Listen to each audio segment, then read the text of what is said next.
Welcome to the Abrams Boxing Show, powered by Last Out Media and brought to you by www.15rounds.com, the worldwide leader in boxing news. Also, Abrams Boxing PR Media and Broadcasting, the industry standard for boxing media relations and play-by-play broadcasting. Also, check out www.abramsboxing.com, Abrams Boxing on YouTube, as well as M. Abrams Boxing on Twitter and Marc Abrams Boxing on Instagram.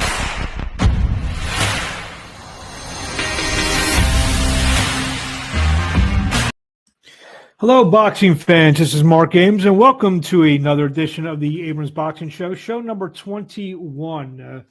Got a couple guests for you this week. We caught up with Christian Carto, the popular Philadelphia Bantamweight, who got a big victory Saturday night in Philadelphia, and also Edward Vazquez, who takes on Victor. I keep forgetting his name. Skolinski this Saturday night in Carson, California. That will be part of the undercard, the off-TV undercard before a big Showtime tripleheader, and we'll get into that in a second.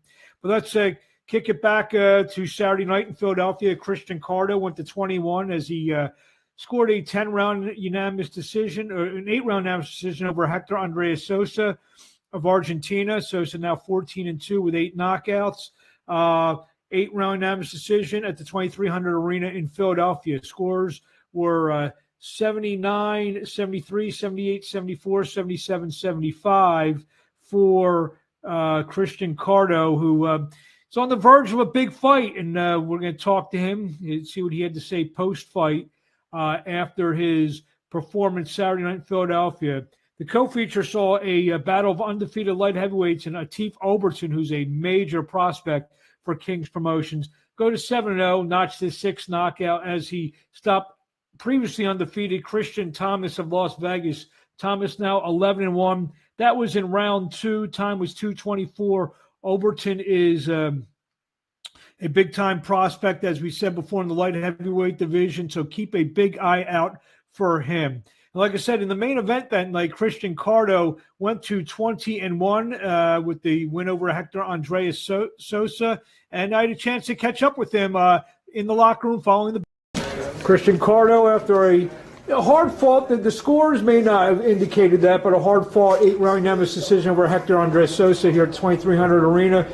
Was that the first time maybe you really had to dig down deep? I had to dig down. I should have listened a little more to Bozy and Al. I just gotta go back to the gym and work on the things that, I know what I need to work on. I don't want to say it on the camera, but I got a lot to work on and improve and keep getting better. Chris, now one thing I noticed when I was watching the fight, your defense was incredible. Could you talk about the defense and how you came a long way of working on that defense? Well, Bozy I give all the credit to Bozy and Al, because they helped me so much. If it wasn't for them, I probably wouldn't be boxing. And even on the defense, I could come right off that, and that's what I wasn't doing tonight. I'd make a miss 4 or 5 shots, or catch 4 or 5 shots, but then not come off, and that'll slow people. You know what I'm saying? Mm-hmm. Slow them down. I just gotta listen more, and put it together. Of course. Now Sosa was a really tough opponent, and I thought that he was a pretty good opponent for you. While you're on the way back. What do you think he brought that kind of brought little challenges? I think I made it a little harder than it could have been, but he was good. He brought the pressure, but I kind of waited for him and let him dictate it, sit on the ropes a little. But it's all, I just got to learn from it, go back, listen to Bozy, because they were telling me exactly what to do, and if I did it, it would have been a lot easier. You feel that you're pretty much all the way back now? I know you took those couple fights, you hurt your hand, it was kind of a little slow process after the loss. You feel that you're pretty much all the way back to where you were before? I feel like I'm back, but it's still things I could work on and get better. It's good with Bozy because I'm still learning and stuff, but I still got to listen a little more. I know a lot of the fans, a lot of people in Philly are waiting for you for that big step up, that 10-round fight that's really going to cross you over to the next level. You feel you're close to ready for something like that? Yeah, it's coming. I just got to, like I said, I don't want to just keep repeating myself, but I just got to go back to the drawing board, keep listening, have a couple more fights, and just listen to them. So the last one for me, Chris. What do you want to do next? Would you want to do one more fight before the year's out, or do you I would definitely like to get back in there before the year's out. but now I'm gonna go just enjoy like the weekend and the week, and then get back to the drawing board. What do you want to say to fans in closing? Thanks to all my sponsors, my people that came out. Thanks Bozy L, my boots, everybody in the gym. Everybody, my brother, my dad, my mom, and I'm gonna keep getting better, keep improving. One more thing, this place was packed tonight, and a lot of it was because of you, and you know that. When you are in the ring and you see that, I mean, obviously you're focused on your opponent, focused on the job at hand, but are you able to you ever look around and these people are all here for me? It was a really good card. We had Atif on it before me. Yeah. They had Qua, Corey, Conquest. So it was a good card, and they brought a lot of people too. But yeah, it's nice knowing all the people come out and support. It feels good. But are you able to when you look at you able to take it in at all during the fight? Not really. No, honestly, no, because I'm just so zoned in and focused. So, not really. Until after, after then I get to go see everybody and talk to them. So it's cool. It's a good feeling. A lot of red shirts out there tonight. Yeah. We gotta try to get them out. Thank you, Christian. We'll see you soon. Thank you. Christian Carto, an immensely popular bantamweight, and it's very close to breaking through with a big opportunity. So we should see that hopefully in the next fight or two. Decent weekend of fights. Friday night, Pro Box TV returns with a featherweight bout between former world champion Zhu Khan, 18-3, 3 knockouts, taking on Brandon Benitez, 18-2 from 18-2 with 7 knockouts from Plant City, Florida. Saturday night, Showtime returns with a big triple header. There'll be a WBC that's going to be headlined by WBC Interim Super Welterweight Championship bout between Sebastian Fundora, 19-0-1, 13 knockouts, taking on Carlos Ocampo, 34-1 with 22 knockouts.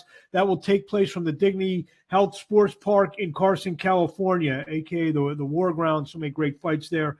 Also on the card, middleweight Carlos Adames, 21-1, takes on Juan Macias Montiel, 23-5-2, 25-5-2, 23 knockouts for the WBC Interim Middleweight Championship, and then the IBF Super Flyweight Championship rematch. Fernando Martinez, 14-0, 8 knockouts, takes on the former champion Jerwin Ancajas, 33-2-2, 22 knockouts. Nice, good card on paper. Fundora is always must-watch TV, in my opinion. So definitely going to be a tremendous card.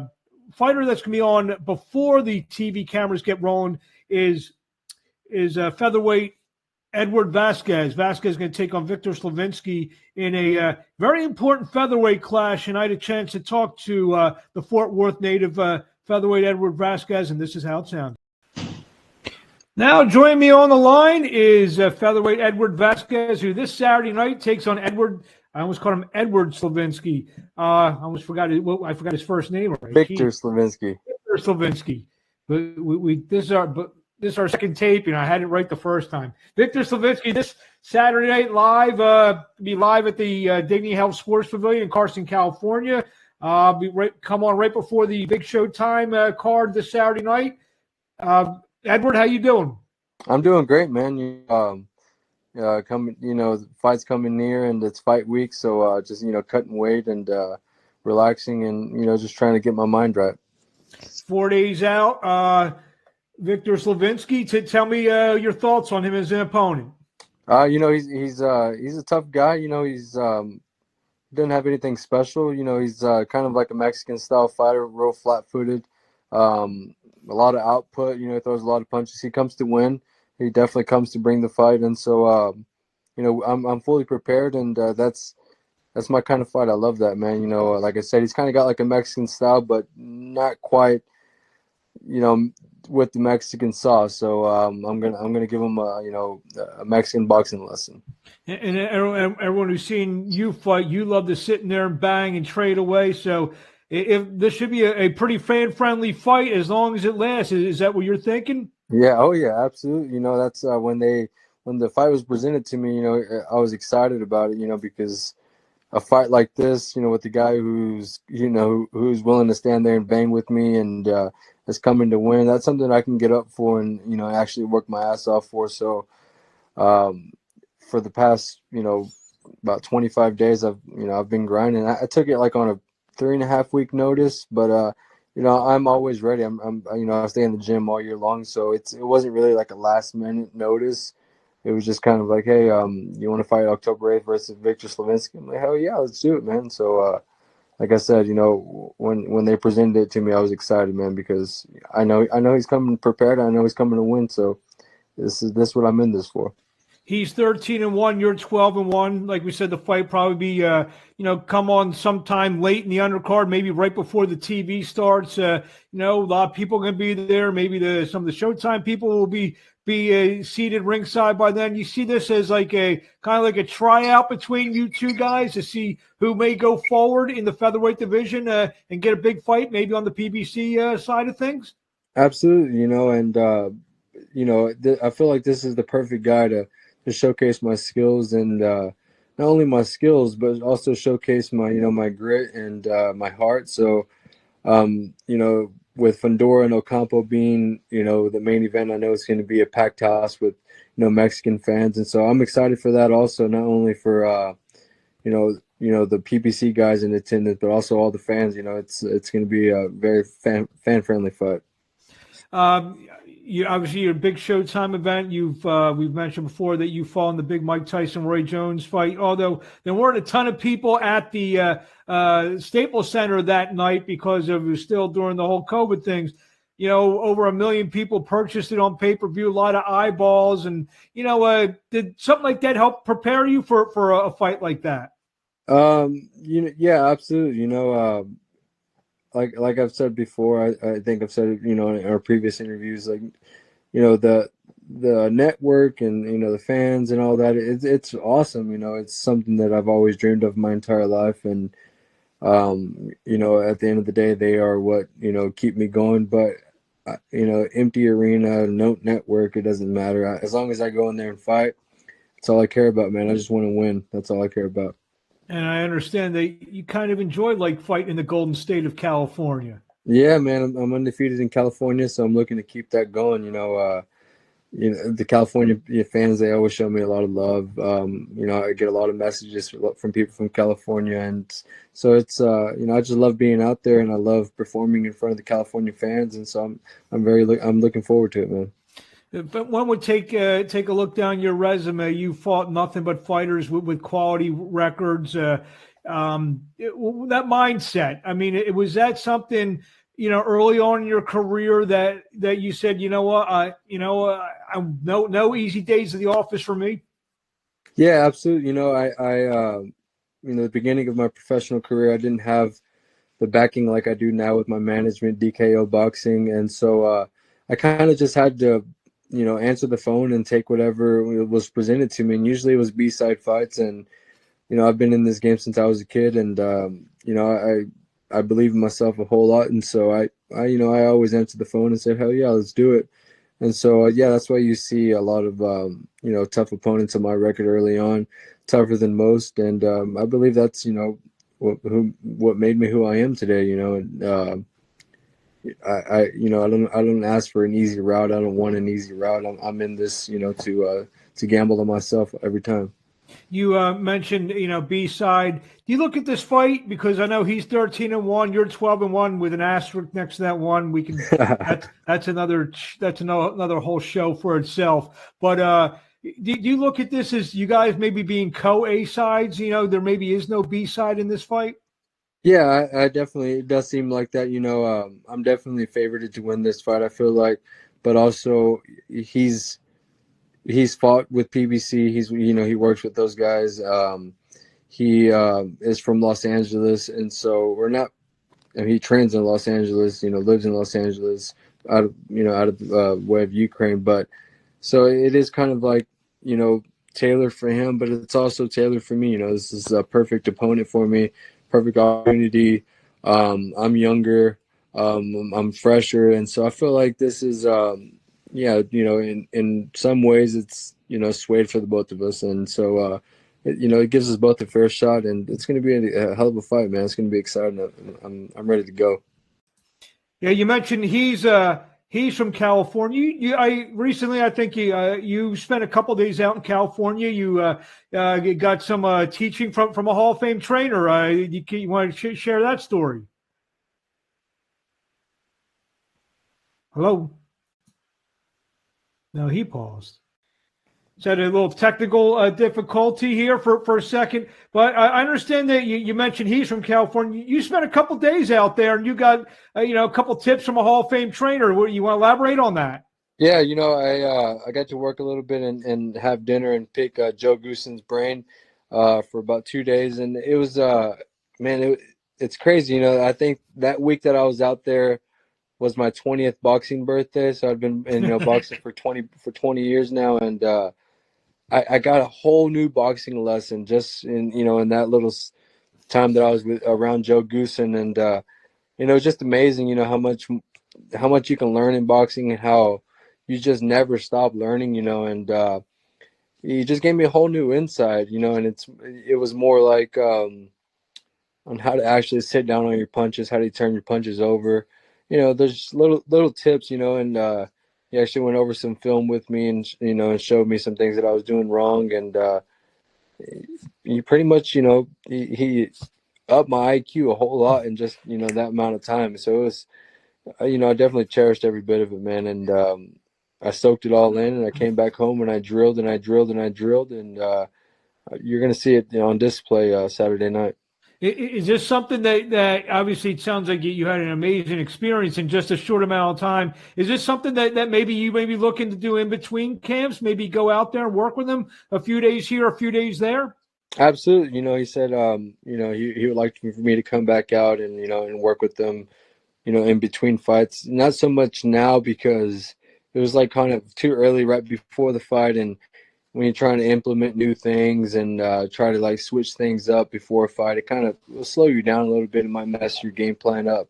And so he wanted me to get through this fight, and he said, maybe after this fight, if I can go back out there, I could even take my coach here that I have here at home with me out there, so we can both learn, both pick his brain, and just overall just get more experience. That's the beautiful thing about boxing, is you can learn something from everyone, and as long as you never stop learning, you're going to keep getting better. And so I've definitely, I'm looking forward to going back out there after this fight, and who knows, be out there for a few weeks, a few months or whatever, and get some good sparring, get some good training, and just, continue to level up. That's what it's all about. And obviously you probably get to, see different work, different angles, different guys out there. Yeah. You mentioned about you turning your punches over and so forth so much. Obviously, there's 3 knockouts in the 12 wins. Could we see maybe a little bit more powerful Edward Vazquez on Saturday night? Absolutely. I like I said, I came back home and I drilled on what he was telling me, so much, and so you're definitely going to see a difference, man. The sparring that I've been having has been great. I've been feeling great.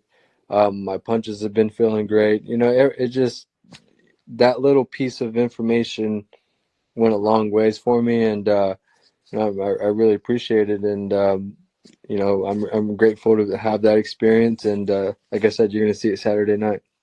Well, we look forward to seeing it. I don't know if there's any stream yet or anything where we may be able to see it, but I'll be sure to post it if I find anything out. What do you want to say to the fans in closing before we see you before this very important fight against Victor Slavinsky this Saturday night at the Dignity Health Sports Pavilion in Carson, California? No, I just want to say to the fans, thank you for all the support, for the continued support, for continuing to follow my career. I know it's been kind of bumpy sometimes, but we're starting to gain momentum, and this fight here is, super important for, the future fights, the very near future fights coming up. As long as I can get this win, we're going to have some big things coming, and so just continue to follow my career. And like I said, I appreciate you guys so much, man. I pour my heart and soul into this, and you'll see Saturday night. I promise to give you guys a show. Well, we look forward to seeing it. And he's a great young man. I had the pleasure of meeting you a couple months back when you came to Philly. Put on a great performance there. And then Saturday night, we expect nothing less than another great performance, Edward. We thank you for a few minutes of your time, and we'll talk to you along the way. Thank you, sir. I appreciate it, man. Thank you. There you have Edward Vazquez. Be fighting Victor Levinsky this Saturday night. Some news items this week. World flyweight champion Sonny Edwards will defend his IBF championship against former light flyweight champion Felix Alvarado. That would be November 11th in Sheffield, England. The Beltway boxing series that was supposed to happen last Saturday night in Washington was postponed due to the events surrounding the tragic and untimely death of Buddy Harrison, the father trainer of the main event fighter Dusty Hernandez Harrison, also co-promoter of the event as well. Unbeaten super lightweight Richardson Hitchens signs with Matchroom Boxing, already has a fight. That will take place November 12th in Cleveland. He'll take on Yomar Alamo, 21-1, 12 knockouts. Hitchens, 14-0, 6 knockouts. That will take place on the Montana Love Steve Spark show on DAZN. Also on the card, Raymond Ford will defend his WBA Continental Americas title against Sicario Lucas. Also, unbeaten super featherweight Christian Tapia takes on Thomas Matisse. Sad to report, 25-year-old super lightweight prospect Luis Quinones unfortunately passed away last Friday morning after spending 5 days in a coma following a knockout loss to Jose Munoz in a 140-pound bout in Barranquilla, Colombia. The welterweight super fight between Terrence Crawford and Errol Spence, whatever you want to believe, a report came out last week that the talks have broken down over Spence's desire to see an expense report from PBC and that not being reciprocated. So we will keep tabs on the super fight between Crawford and Spence happens. Sad to report, former bantamweight featherweight world champion Edward Joffrey passed away at the age of 86 in Brazil. Joffrey is considered maybe the greatest bantamweight in history. Finished with a record of 75-2-4 with 55 knockouts. He was inducted into the International Boxing Hall of Fame in 1992. Unbeaten light heavyweight Ali Azamalov will take on Hot Rod Radivo Kalajic in a 10-round bout that will headline a ShowBox, a New Generation fight card on October 21st in Atlantic City. Also, tentatively on the card, actually not tentatively, a good fight between David Stevens and Sean Hemphill will also be on the card. Isaiah Steen, Elvis Figueroa as well. WBO middleweight world champion Yanibek Alam-Kanalai will take on Denzel Bentley. Alam-Kanalai 12-0, 8 knockouts. Bentley 17-1-1, 14 knockouts. Saturday, November 12th at the Pearl Concert Theater of the Palms Casino in Las Vegas.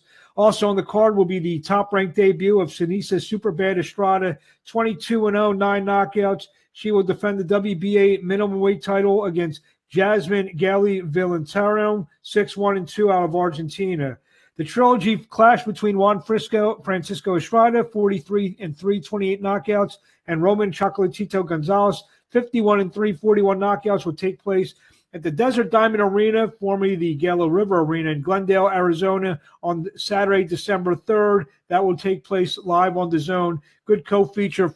See if the 4th time's a charm for this one. Julio Cesar Martinez defending his WBC flyweight title against McWilliams Arroyo.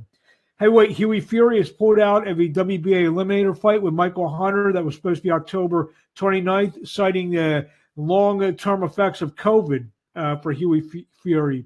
And finally, the IBF has stripped junior lightweight champion Joe Cordina of his 130-pound world title bout. He hurt his hand. Supposed to fight Shavkat Rakhimov on November 5th on the Dimitri Bivol Zurdo Ramirez card in Saudi Arabia and actually in Dubai. And so they stripped him of the belt. One last note, the Conor Ben Chris Eubank fight supposed to be this Saturday. As of this recording, the fight's still on, but just hours before this recording, Ben tested positive for a banned substance, and they're sorting everything out with the British Boxing Board of Control. It was on, it's off, maybe some court injunctions may be going on. So hopefully that fight happens at some point. I don't know if it's going to happen on Saturday. Maybe it will. So just tune in to 15rounds.com. We'll have all the latest updates coming from England for that fight between Conor Ben and Chris Eubank Jr. I'd like to thank my guest, Christian Carto, and Edward Vazquez. We will see